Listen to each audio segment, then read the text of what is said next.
Top quality और consistent performance के लिए सिर्फ सिल्वर पंप्स। टॉप क्वालिटी और कंसिस्टेंट परफॉर्मेंस के लिए सिर्फ सिल्वर पंप्स, नाम याद रखना। मला बऱ्याचदा बाळासाहेब आणि बाकीचे सगळेच मान्यवर यायचे, भेटायचे। माजी आमदार आज आपल्यात आहेत नाही, दिगंबर साहेब बेगडे साहेब पण यायचे, सुनीलनी पण अनेकदा मला सांगितलं, अनेक आमचे ट्रस्टी यायचे आणि ते सांगायचे की दादा भंडारा डोंगरवर आम्ही असं करतो तसं करतो। त्यांच्या पद्धतीने ते सांगत होते। मला सांगायचे की बाबा त्या रस्त्याच्या करता मागणी करायचे, तिथले जागेच्या संदर्भातली मागणी करायचे, त्याचे रिपेमेंट ते भूसंपादन करायला सांगायचे आणि त्यांचं काम चाललेलं होतं। माझ्या पण अनेक ओळखी असल्यामुळं काही आम्ही संस्थांना पण विनंती करायचो। मध्ये पीडीसीसी मिळाले का ते पीडीसीसी बँक असेल, अशा ज्या काही संस्था आहेत त्याच्यामध्ये लोकांनी तशा पद्धतीने मदत केली। मी मध्ये पीडीसीसी बँकेला 5 कोटी रुपये द्यायला सांगितले, ते पण ते यंदाच्या वर्षी त्या बाबतीमध्ये देतील। आणि काम चाललं होतं, मी ऐकत होतो। मी त्यांना ज्या वेळेस यायचो, दादा इथनं रिंग रोड जाणार आहे, दादा इथनं टनेल होणार आहे, दादा इथनं अमुक होणार आहे, असं ते त्यांना कळलं की ते यायचे आणि त्या पद्धतीनं आम्ही त्याच्यातनं मार्ग काढायचा प्रयत्न करायचो। शेवटी वारकरी संप्रदाय आहे। आज संत तुकाराम महाराज, संत ज्ञानेश्वर महाराज, पांडुरंग रुक्मिणी ह्या सगळ्यांना मानणारा खूप मोठा वर्ग फक्त महाराष्ट्रात नाही तर आजूबाजूच्या राज्यामध्ये देखील आहे, देशामध्ये देखील आहे। तुम्हाला आठवत असेल की मागे मध्य प्रदेशचे मुख्यमंत्री असताना दिग्विजय सिंग लागोपाठ कितीतरी पूजेला आषाढी एकादशीला ते आळंदी ह्याला पंढरपूरला आलेले आम्ही सगळ्यांनी पाहिलेलं आहे। मग एवढा लाखोचा जनसमुदाय येत असतो। आज पण इथं जशा सुविधा व्हायला लागलेल्या आहेत तसं वारकऱ्यांचं भक्तगणांचं प्रमाण इथं यायचं वाढलेलं आहे। आता हे नांदरूक एक अशी आख्यायिका आहे की ह्याच्या झाडाखाली बसून संत तुकाराम महाराजांनी जो काही त्यावेळेस त्यांना विचार मांडत व्हायचा, गाथा लिहायची होती, ते वगैरे ते लिहिलेलं आहे। आणि त्या सगळ्याचा साकल्याने विचार करून पूर्णपणे ओरिजिनल स्टोनमध्ये, तो स्टोन यांनी जयपूर म्हणजे आपल्या राजस्थानहून आणलेला आहे आणि अतिशय बारीक पद्धतीनं काम चाललेलं आहे।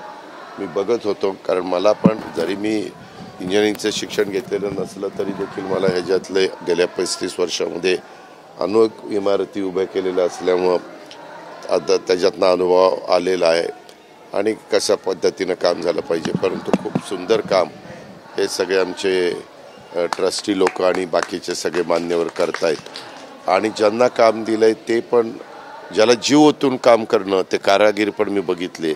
ते कारागीर मी आता तिथं गेलो, मी बघत होतो, तो त्याचं काम करत होता। कोण मागं आलंय, कोण बघतंय, आपल्याकडे लगेच एक फोटो काढा, ते अमकं करा तमकं करा, काही नाही। त्यानं मागं देखील वळून बघितलं नाही की कोण आलंय, काय चाललंय। तो त्याच्या तिथं गणेशाच्या मूर्तीचं कार्विंग त्या ठिकाणी करत होता आणि तो त्याचं काम करत होता। सकाळी काहीतरी 8ला सुरू करतात आणि संध्याकाळी 5-6ला ती सुट्टी करतात। मध्ये फक्त जेवणाच्या करता 1 तास सुट्टी करतात। अशा पद्धतीचं इतकं देखणं कोरीव आखीव अशा प्रकारचं काम चाललेलं आहे आणि बरेच दिवस या सगळ्यांचं म्हणणं होतं। आज मला खरं तर देऊला दर्शनाच्या निमित्तानं तिथे यायचं होतं, परंतु नंतर मला काल मुख्यमंत्री म्हणले मी पण येणार आहे, 2 वाजताची पूजा असते त्याला। मी त्यांना विनंती केली की ह्यावेळेस मुख्यमंत्र्यांच्या हस्ते करा, पुढच्या वेळेस मी पूजेला त्या बाबतीमध्ये येईल। आणि मी आत्ता आलोय तर मग मला काल इकडचं जी घटना घडली ते बघायला आलो होतो।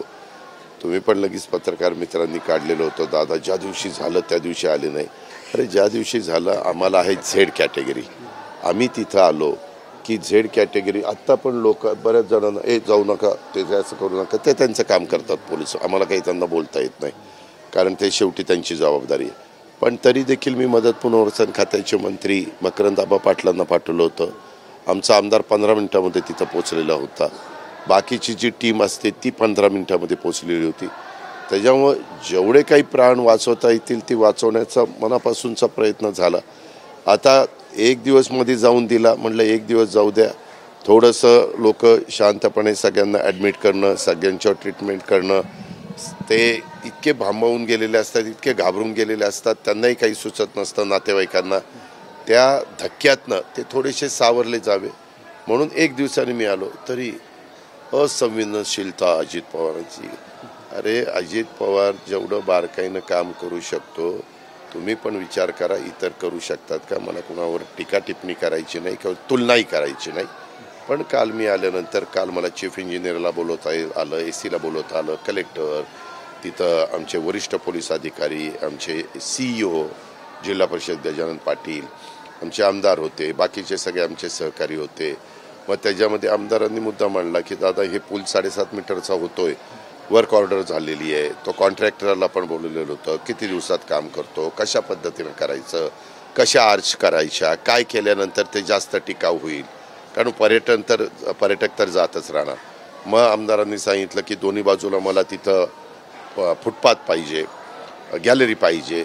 मग दोन्ही बाजूला आपण त्याच्या लोकांना जायला यायला फुटपाथ केलेला आहे. जवळपास ते पहिल्यांदा म्हणले 1.5 मीटर, म्हणलं 1.5 मीटर नाही करायचं तर 8 मीटर जरा मोठा करा, कारण मधी वाहनं किती जोरात जाय करत असली तरी आपल्या लोकांना जायला लेफ्टनी यायला राईटनी अशा पद्धतीनं आपण तिथं करू. आणि मग व्ह्यूइंग गॅलरी करायचं ठरलं. त्याला अधिकचे 4 कोटी रुपये लागतात. म्हणजे पहिले 6 कोटी, नंतर 4 कोटी, 10 कोटी. एकच दिवसाने मी तिथं जाऊन ह्या सगळ्या गोष्टी केल्या ना.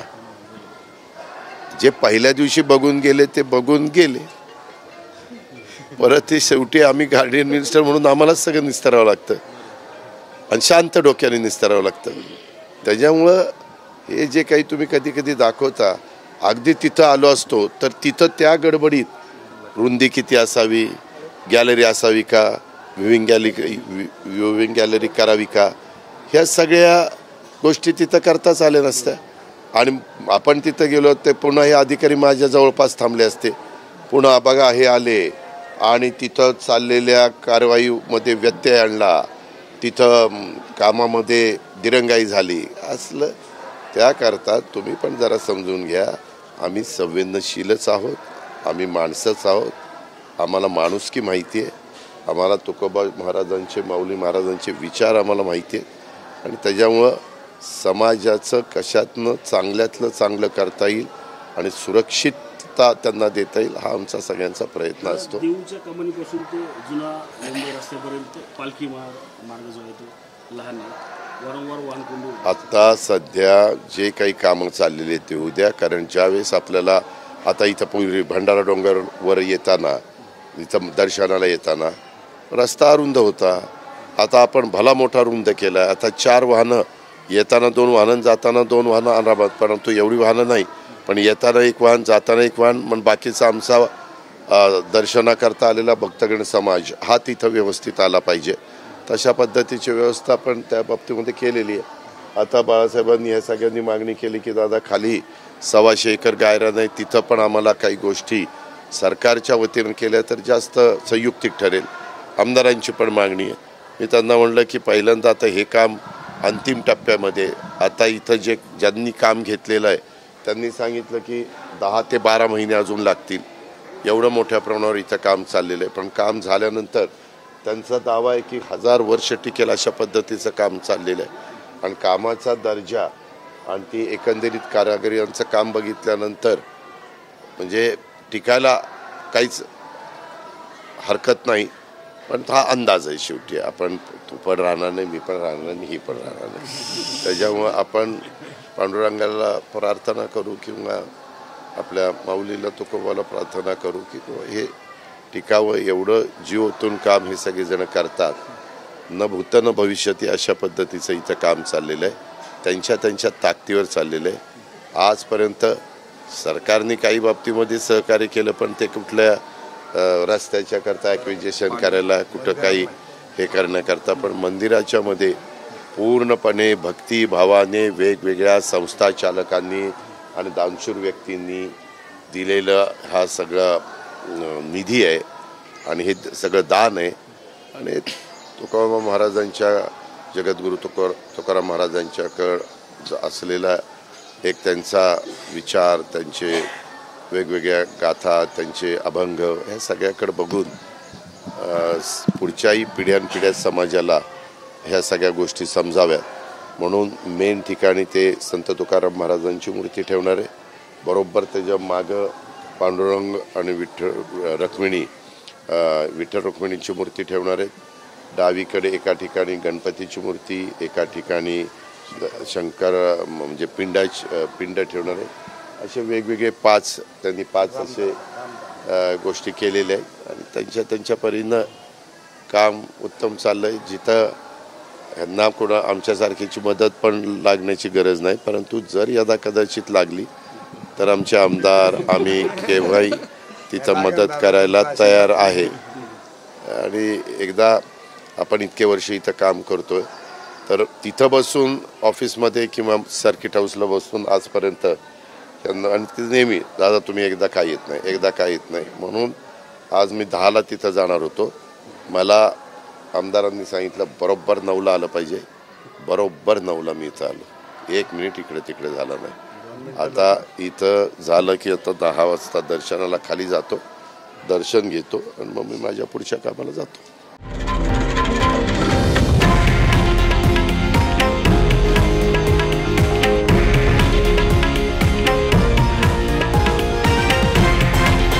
हे आहे देशातील नंबर 1 न्यूज नेटवर्क आणि आपण पाहत आहात TV9 मराठी, एकमेव.